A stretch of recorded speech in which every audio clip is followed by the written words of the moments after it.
Hello students, in today's video I am going to continue chapter number 10, that is friction. In today's video I am going to start rolling friction. Before that we learnt about static friction, limiting friction and sliding friction.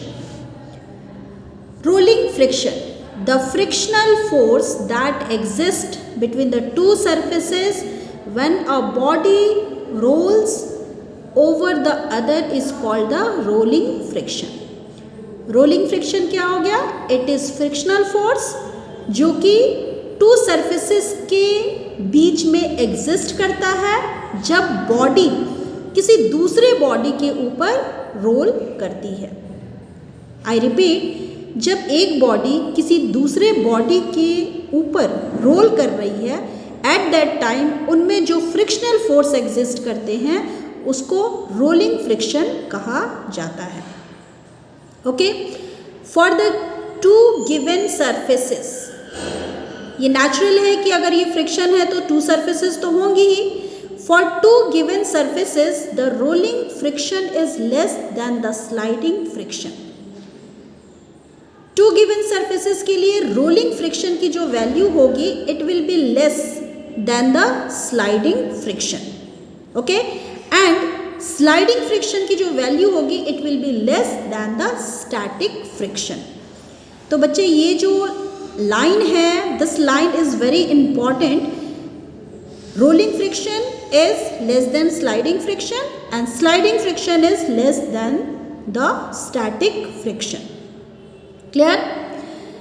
When a steel ball rolls on a steel surface, the rolling friction is nearly 1/100th of the sliding friction.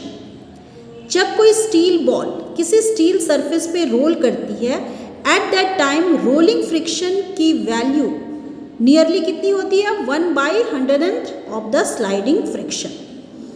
अभी हमने पढ़ा sliding friction से rolling friction की value less होती है. कितनी less होती है?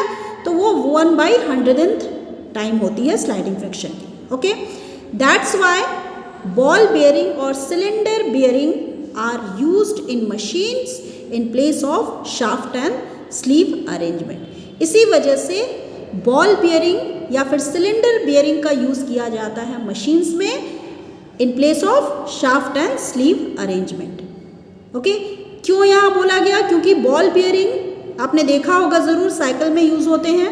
बॉल बेयरिंग या सिलेंड्रिकल जो बेयरिंग होते हैं उनमें स्लाइडिंग फ्रिक्शन होता है. एंड अभी हमने पढ़ा ये जो रोलिंग फ्रिक्शन होता है, एंड रोलिंग फ्रिक्शन की जो वैल्यू होती है वो स्लाइडिंग फ्रिक्शन से कम होती है. इसलिए हम मशीन्स में बॉल बेयरिंग या फिर सिलेंडर बेयरिंग का यूज़ करते हैं. क्लियर? नेक्स्ट देखेंगे how is rolling friction caused. Rolling friction किस वजह से अराइज होता है? First is the roller of wheel changes the shape of the surface on which it is rolling. क्या हुआ? जब व्हील किसी सरफेस पे रोल करता है तो उसका जो रोलर है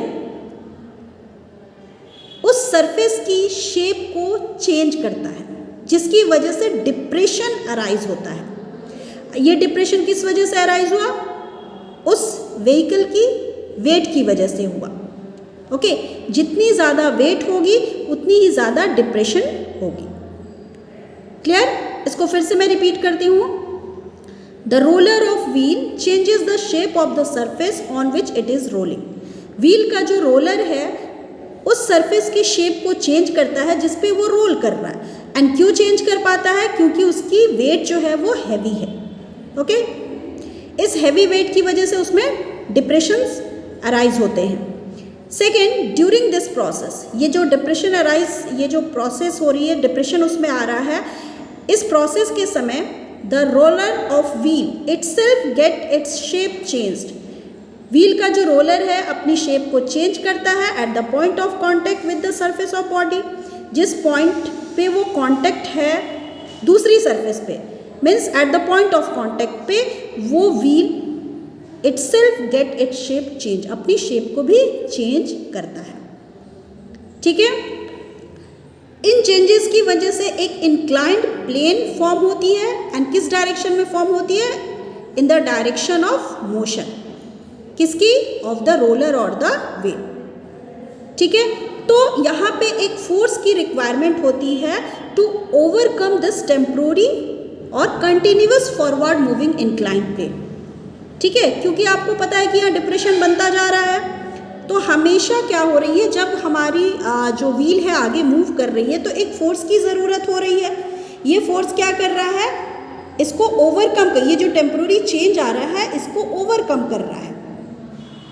ठीक है, एंड ये जो फोर्स है जो जिसको यूज़ किया जा रहा है उस चेंज को ओवरकम करने के लिए उसे हम रोलिंग फ्रिक्शन का नेम देते हैं। ओके बच्चे, this is all about today's video.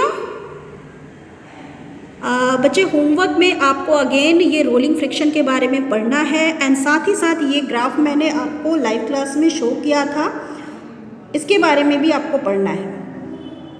Clear? Thank you.